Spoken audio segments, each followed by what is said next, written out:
Hemos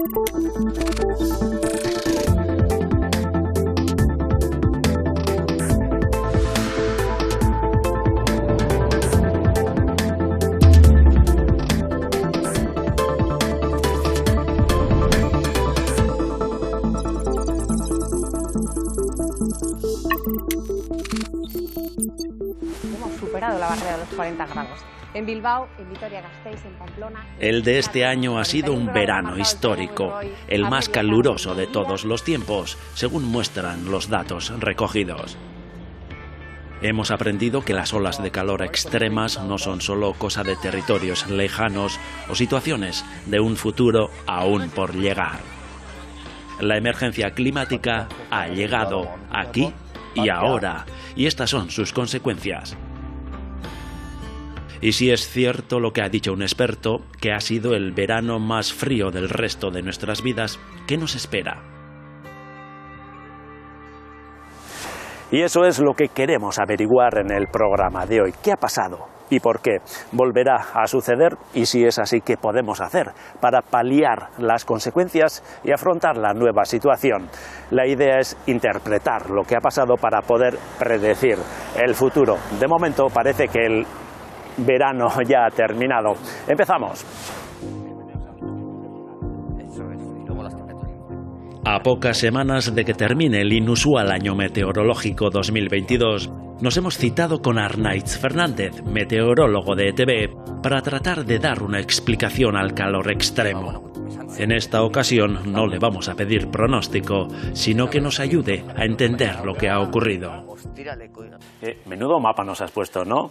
Este verano se ha repetido muchas veces este mapa de pleno de soles. ¿Alguna nubecita por ahí? Ha sido un verano excepcional, sobre todo en cuanto a temperaturas, pero también precipitaciones, porque hemos tenido temperaturas excepcionalmente elevadas, especialmente las máximas, que han superado los 40 grados en muchos puntos del territorio, en muchas estaciones. Algunas casi centenarias, se han batido los récords absolutos de temperatura máxima y ha sido un verano extremadamente cálido, especialmente en la vertiente mediterránea, porque sí es cierto que en la vertiente cantábrica, si bien parece que ha sido algo cálido, no ha sido tan excepcional como en el resto del territorio. Se podía aguantar, ¿no? Récord día tras día, récord tras récord. Efectivamente, se han producido varios también. Pues sí, se han producido muchos récords de temperatura, ya no solo a nivel de nuestro territorio, ni a nivel peninsular, también a nivel europeo y a nivel mundial. Se han batido récords y yo creo que quizás se le da poca importancia a esta palabra récord porque tiene una importancia muy grande, porque tenemos que tener en cuenta que cuando hablamos de un récord hablamos de un valor que no se ha registrado nunca desde que se tienen registros. En algunas estaciones meteorológicas que se han batido los récords absolutos de temperatura, por ejemplo en Hondarribia, superando los 41 grados, si no recuerdo mal, durante este verano, esas estaciones meteorológicas pensemos que llevan casi más de 50 años registrando datos. Es decir, cuando hablamos de un récord absoluto, hablamos de que en los últimos 50 años nunca se había batido ese valor de temperatura máxima. Por tanto, la palabra récord tiene su importancia ya no solo a nivel periodístico, porque es muy llamativo, sino porque... En perspectiva. Efectivamente.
Miremos más allá de los datos, ¿no? Si te pidiese un porqué, una razón de este mapa, ¿no? De lo que ha sucedido este verano, ¿tenéis una explicación científica? Sí, cada ola de calor tiene sus peculiaridades y sus razones, pero es cierto que, por un lado, estamos en un contexto de cambio climático.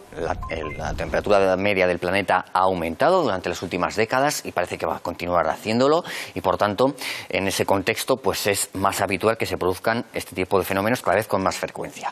Por otro lado, podemos englobar todas las olas de calor en unas condiciones atmosféricas que han favorecido que se produzcan. Las altas temperaturas del verano de 2022 han tenido su origen en la inusual estabilidad atmosférica. La depresión situada en el oeste peninsular ha impulsado el viento cálido africano hacia la península. Durante los largos días de verano, el sol ha calentado el viento, ya de por sí caliente, lo que ha disparado aún más los termómetros. Esta situación atmosférica se ha repetido durante muchos días y se ha traducido en las 3 olas de calor del verano.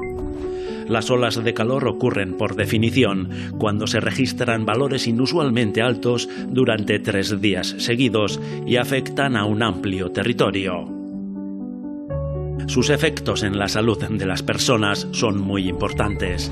Entre 2000 y 2020, en el mundo se contabilizaron 35 olas de calor y, según distintos cálculos, dejaron un total de 157.000 muertos. ¿Qué parte de responsabilidad tiene el ser humano en lo que ha sucedido? Bueno, pues como te voy a pedir que te mojes. Sobre todo 2 palabras son las más importantes a la hora de asociar un fenómeno al cambio climático o no, que es la frecuencia. Cada vez parece ser que ocurren con más frecuencia este tipo de fenómenos. Sin ir más lejos, este verano hemos tenido 3 olas de calor. Y también la intensidad. Cada vez estos episodios, ya sean inundaciones, ya sean olas de frío también. Recordemos Filomena, olas de calor o también sequías, son más intensas. Asistimos a un fenómeno irreversible. Aunque se adopten medidas drásticas, las temperaturas seguirán aumentando en los próximos años. ¿Cuánto? El objetivo es que suban lo menos posible. Sin embargo, no hay más remedio que prepararse para combatir el calor. Las ciudades también tendrán que adaptarse. En este caso, las ciudades vascas han contado con la colaboración de Tecnalia. La idea es, un poco hablando de forma general, hacer las ciudades un mejor entorno para vivir. Se requiere de nuevo conocimiento, de intentar anticiparnos, ¿no?, a qué es lo que puede pasar con el estrés térmico, con los impactos asociados a temperatura, desarrollando nuevas herramientas que permitan tomar decisiones en la gestión de las ciudades, en la gestión urbana, para intentar reducir los efectos negativos de la temperatura extrema o del estrés térmico. En principio, una ciudad no es el mejor sitio para pasar un verano como el que hemos vivido, ¿no? ¿Por qué? Bueno, hay que considerar diferentes cuestiones. Una importante es el efecto isla de calor, el denominado efecto isla de calor, que supone que hay unas temperaturas distintas más elevadas en la ciudad que en su entorno. Pero además se pueden dar diferencias importantes de temperatura entre distintos puntos de la ciudad. Dentro de la ciudad. Dentro de la ciudad, sí. 3, 4 grados pueden ser habituales en cualquiera de nuestras grandes urbes.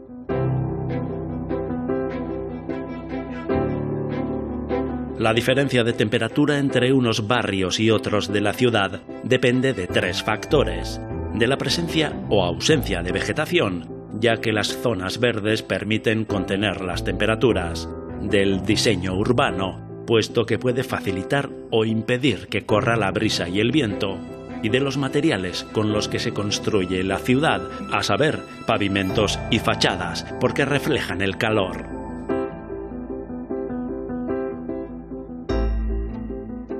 Que estar preparados, ¿no? Y ahí entráis vosotros para dar consejo a quienes tienen que pensar las ciudades del futuro, ¿no? Yo creo que la primera consideración importante es que las ciudades del futuro van a ser distintas, ¿no?, con mayor presencia de vegetación, renaturalización, el concepto de soluciones basadas en la naturaleza, pero que no van a estar aislados de otro tipo de tendencias clave que van a afectar a las ciudades, como son la eficiencia energética, el cambio en los patrones de movilidad, la circularidad. Todo ello va a requerir de una transformación social, quizás aproximaciones más comunitarias y definitivamente un cambio en la gestión de las políticas.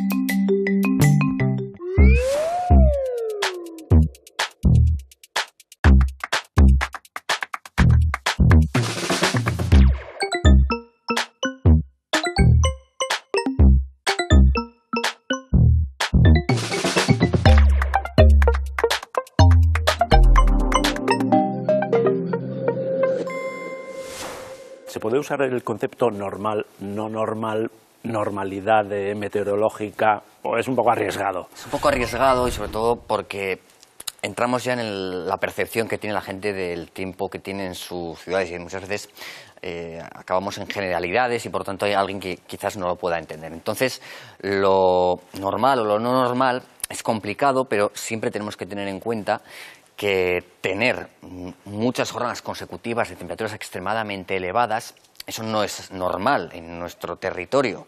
Tener algún día 40 grados, 41 grados de temperatura máxima, prácticamente casi todos los veranos ocurre, así que es normal tener ese tipo de episodios. Lo que no es normal es que sean episodios tan duraderos como los que hemos tenido durante este año.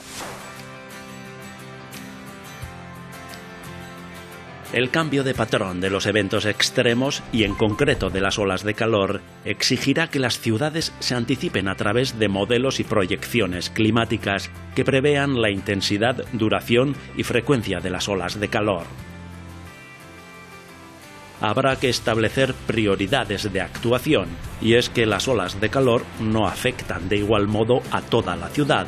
La proximidad de cursos de agua, como son los ríos o el mar, hace que unas zonas sean más frescas que otras, pero además la calidad de las edificaciones, la edad de los habitantes e incluso el nivel socioeconómico de los vecinos hace que unos barrios sean más vulnerables al calor que otros.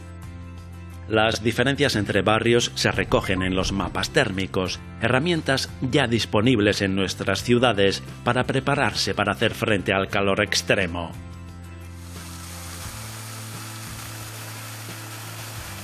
Al indagar sobre las posibles soluciones para hacer frente al calor extremo, se podría decir que el planeta nos las pone a nuestra disposición. Natura laguntzailea ona izan daiteke, orain ezagutu ditugun ondorio larriak arintzeko gutxienez, ezta? Ze baliabide eskaintzen ditu naturak?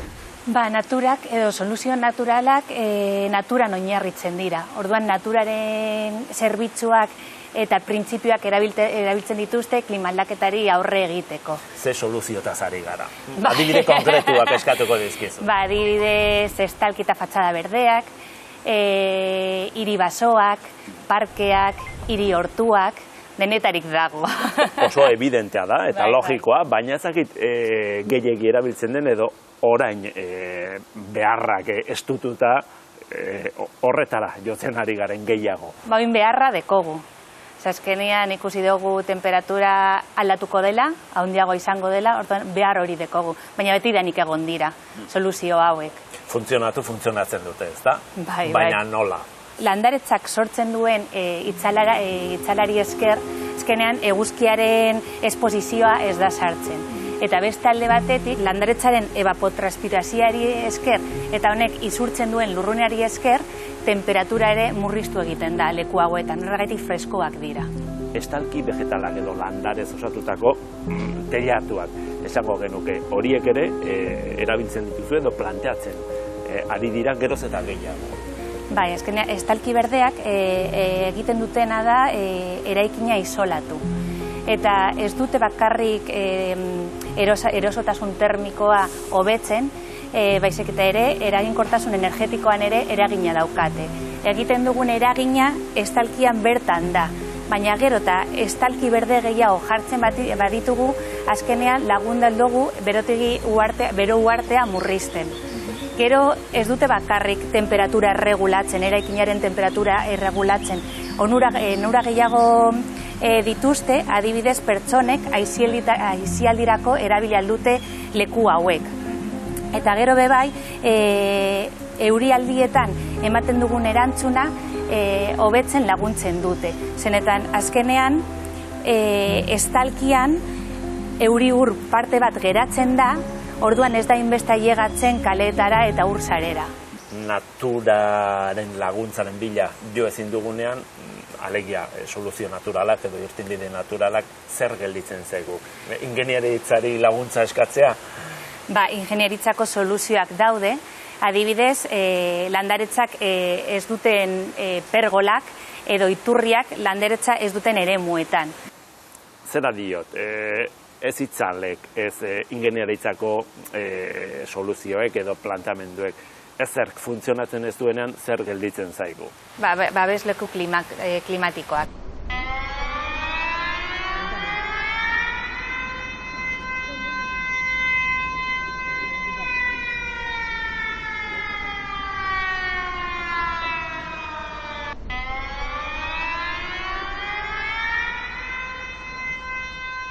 No sabía yo que existían estos refugios climáticos. Me parece sorprendente. Bueno, para nosotros también es un elemento nuevo dentro de un proyecto de trabajo de cambio climático en el que ya llevamos varios años en Bilbao.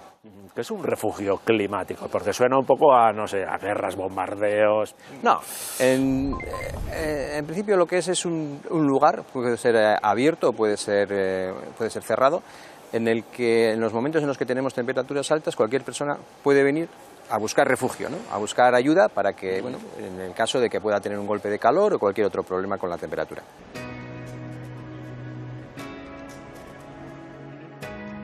Iglesias, centros comerciales, parques, infraestructuras municipales.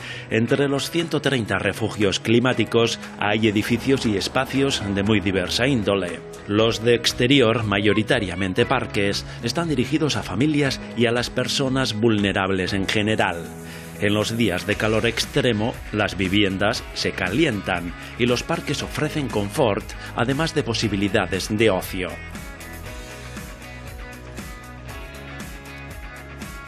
La función de los refugios de interior es distinta. Permiten sobreponerse a un golpe de calor o sofoco en un momento dado. Todos los refugios climáticos están identificados y las personas que trabajan en ellos saben que en dichos edificios la gente se puede refugiar frente al calor y estarán dispuestas a prestar ayuda a quien pueda necesitarla. Arnaiz, la función de los meteorólogos no es solamente, mañana me pongo una chaqueta, no, eso también, ¿no? Llevo paraguas, pero el análisis de los datos y la información que estamos haciendo ahora mismo debería ayudar a la gente que tiene que tomar decisiones, ¿no? Esa es una función bastante importante. Sí, por un lado es muy importante que los meteorólogos hagamos unas previsiones cada vez mejores, en eso estamos, pero es cierto que también una importante labor es trasladar toda esa información de previsiones a bien Protección Civil, que serán los responsables posteriormente de, si hay una situación compleja, de distribuir los recursos, y también a la ciudadanía.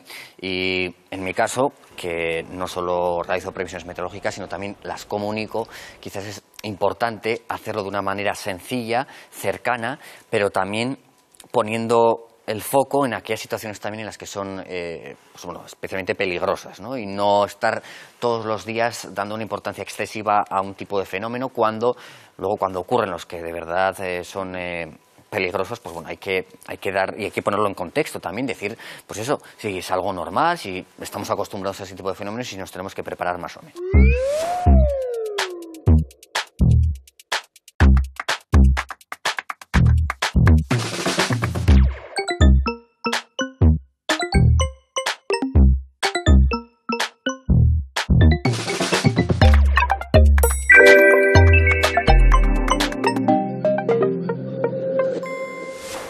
¿Qué clase de lugares son? Estamos en el centro Azcuna aquí. Eso es, estamos en el centro Azcuna, pero hemos identificado como dos tipos de refugios climáticos. Unos que digamos que son abiertos, la mayor parte de ellos son públicos, aunque no estamos cerrados a que haya instituciones privadas que participen, pero La mayor parte de ellos son públicos. Entonces, pues hemos identificado claramente pues, los parques, ¿no? Ahí donde tenemos infraestructura verde, pues todos entendemos que bueno, podemos sí, que es un buen lugar para pasar la es ola más de fresco calor. y se reduce la temperatura.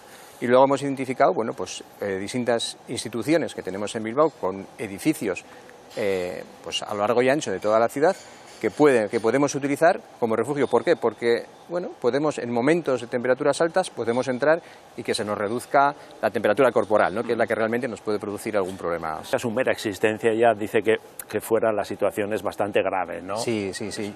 Yo creo que este año ya hemos visto, por ejemplo, cómo en las noticias nos ha parecido, ¿no? Que los días o las semanas que hemos tenido más temperatura, la curva de mortalidad ha subido por encima de lo normal, ¿no? Yo creo que estamos empezando a ser conscientes de que las olas de calor bueno, pues son un fenómeno nuevo, una amenaza nueva que empezamos a tener, ¿no? Los días de calor son cada vez más largos, son más frecuentes, la media de la temperatura es cada vez un poco más alta. Bueno, pues creo que debemos ser conscientes y un refugio climático nos hace consciente de que el cambio climático está entre nosotros. En las áreas urbanas, tanto de pueblos pequeños como de ciudades, el efecto del calor es similar. Sin embargo, en las zonas rurales, el calor genera otros riesgos asociados con las características específicas de esas zonas. Los incendios que se han producido en Navarra durante el pasado verano han puesto de manifiesto de manera clara el alto riesgo de incendio que suponen las olas de calor en las áreas rurales. La pérdida de biodiversidad, la alteración de los ecosistemas y el riesgo de pérdidas económicas en la agricultura y la ganadería son otros de los posibles daños que puede causar el calor en el medio rural. El aumento de las temperaturas no solo tiene impacto en personas y animales, también afecta a la vegetación. Con las olas de calor, los árboles tienen menos vitalidad y capacidad de regenerarse, además de ser más vulnerables frente a las plagas. Es un hecho que el cambio climático está afectando a las plantaciones no solo por una cuestión de temperatura o de déficit hídrico, sino porque ese tipo de estreses viene acompañado de estreses derivados de la presencia de patógenos. A los daños ocasionados como consecuencia de la crisis climática hay que sumarles los ocasionados por las actividades humanas. Solo en 2021 se perdieron 9,3 millones de hectáreas de árboles en todo el mundo. Pero el futuro del planeta y en consecuencia el nuestro está vinculado al de los árboles, ya que son una solución para mitigar los efectos del cambio climático. Un árbol puede absorber hasta 150 kilos de CO2 al año. Por ejemplo, añadiendo 1 billón de hectáreas de bosque, se reduciría en un 25% el dióxido de carbono de la atmósfera. Y por otro lado, 22 árboles producen el oxígeno que una persona necesita cada día. Recuperar masa forestal sería, pues, un paso importante para hacer frente a la crisis climática. Ese es precisamente el objetivo del proyecto Multiforever, en el que participa Neiker, salvaguardar la salud forestal en los próximos años. Para ello, han realizado una selección de los ejemplares que en cada zona se adapten mejor a las nuevas condiciones climáticas. En base a un carácter, en base a una tolerancia a un patógeno, a una resistencia a un estrés hídrico por temperaturas, a un mayor crecimiento, a una mejor horizontalidad de las ramas. Seleccionamos los individuos en campo. Cada uno de los países participantes en el proyecto ha seleccionado una especie que puede adaptarse a las nuevas condiciones climáticas en su territorio. En Euskadi han escogido el pino radiata. Neiker utiliza la embriogénesis somática en este programa de mejora genética para replicar los ejemplares seleccionados. Esta técnica biotecnológica consiste en obtener embriones a partir de células no sexuales. A partir de una célula de un individuo seleccionado, nosotros en el laboratorio lo que hacemos es generar una masa de células que solamente se dedican a crecer, que solamente crecen y se multiplican, crecen y se multiplican. En esa fase son células totipotentes, es decir, podemos derivarlas a que sean cualquier cosa.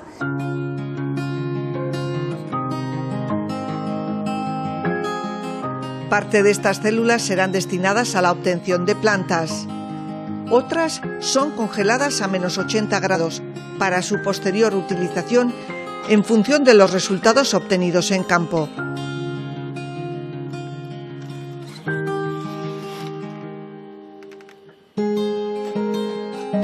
Los mejores genotipos o genotipos élite son replicados cuando se quiera.